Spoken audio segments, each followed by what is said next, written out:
La auscultación cardíaca es una habilidad fundamental en la evaluación de la salud del corazón. A través del uso de un estetoscopio, que ya conocemos sus partes en el video pasado, podremos escuchar los sonidos cardíacos para detectar posibles anomalías y se realizan en diferentes puntos del pecho, conocidos como áreas de escucha. Los sonidos del corazón pueden ser tonos cardíacos, los sonidos adicionales y los posibles soplos o ruidos anormales. Las áreas de auscultación son 4 principales. Empezamos con la zona de auscultación aórtica. Aquí es donde se auscultan los sonidos asociados con la válvula aórtica. El cierre de esta válvula durante la sístole, que es la contracción del corazón, produce el tono S2 y los soplos o sonidos anormales relacionados con problemas en esta válvula que podrían ser detectados ahí mismo. La zona de auscultación pulmonar, que aquí es donde se escuchan los sonidos relacionados con la válvula pulmonar. El cierre de esta válvula durante la sístole produce el tono S2, además de que cualquier anomalía en esta válvula, como los soplos o sonidos adicionales, podrían ser detectados en esta región. La zona de auscultación tricúspide. Se auscultan los sonidos relacionados con la válvula tricúspide. Los problemas en esta válvula podrían producir sonidos anormales que indican una regurgitación o estenosis. Por último, la zona de auscultación mitral. Aquí es donde se escuchan los sonidos asociados a la válvula mitral. El cierre de esta válvula durante la sístole produce el tono S1. Los sonidos anormales en este área podrían indicar problemas como la regurgitación mitral o la estenosis mitral. Ahora, cada uno de estos sonidos corresponden a diferentes válvulas y áreas del corazón. Hablemos sobre los sonidos cardíacos. Empecemos con los normales. Vamos a empezar con el tono S1, que se produce al cerrarse las válvulas mitral y tricúspide al inicio de la sístole, que es la contracción del corazón. Es un sonido como de loop y es más fuerte en la épice cardíaco. El tono S2, que ocurre al cerrarse las válvulas aórtica y pulmonar al final de la sístole, es un sonido de dub y es más fuerte en la base del corazón. Estos sonidos cardíacos normales indican el correcto funcionamiento de las válvulas cardíacas y el flujo sanguíneo a través de ellas. Ahora, hablemos sobre los sonidos cardíacos adicionales. En este caso encontramos el S3 y S4, que pueden ser auscultados durante la evaluación cardíaca. Estos sonidos se producen en una fase temprana del llenado ventricular y están asociados con ciertas condiciones cardíacas. Vamos a empezar con el tono S3, que básicamente es un sonido que se produce inmediatamente después del tono S2. Es decir, al principio de la diástole, que es cuando el corazón se relaja y se llena de sangre. Su sonido se asemeja a un Kentucky o un loop to be. Este tono suele estar asociado con un llenado ventricular rápido y voluminoso del ventrículo durante la diástole y puede ser una indicación de insuficiencia cardíaca, congestiva, cardiomiopatías, hipertensión arterial no controlada y otras afecciones que aumentan el tono del volumen de sangre en el ventrículo izquierdo. Este tono también se localiza o se ausculta mejor en el tercio inferior del esternón, a menudo en el área del foco mitral. Ahora vamos con el tono S4.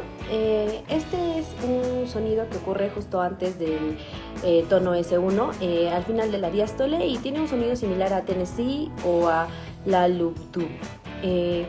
Generalmente sus causas están relacionadas con una contracción ventricular inusualmente rígida, que puede ocurrir en casos de hipertrofia ventricular izquierda, enfermedad coronaria, hipertensión arterial crónica o estenosis aórtica.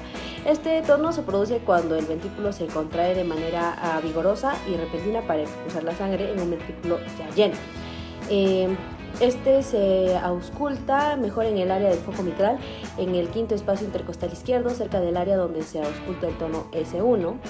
Y ahora hablemos de los sonidos cardíacos anormales.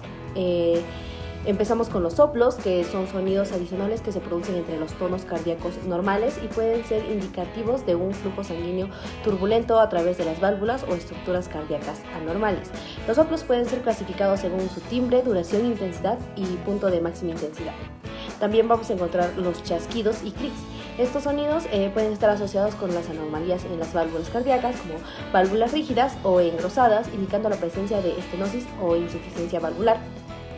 También encontramos las fricciones, que son sonidos similares a un rechinido que se produce debido a la inflamación de las capas externas del corazón, que en este caso es el pericardio, y pueden ser indicativos de pericarditis. Vamos a localizar los puntos o focos de auscultación cardíaca. Vamos a empezar con la zona de auscultación aórtica. Esta va a estar ubicada sobre el segundo espacio intercostal en la línea paraesternal derecha.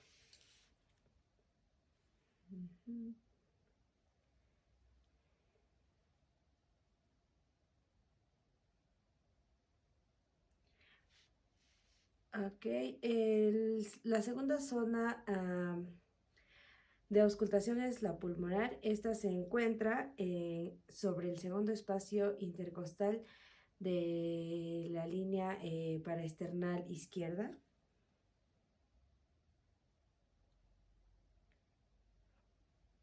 La tercera zona de auscultación es la tricúspide, que se encuentra sobre sobre el cuarto espacio intercostal en la línea paraesternal izquierda.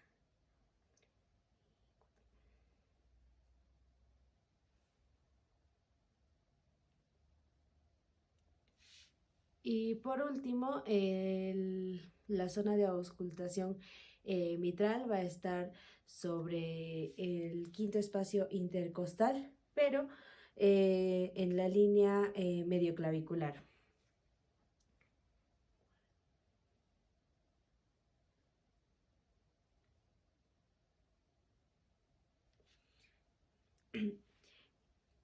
Igual que en la auscultación pulmonar, hay que tener cuidado de no poner la membrana sobre alguna estructura ósea, ya que esto nos impediría escuchar los ruidos cardíacos.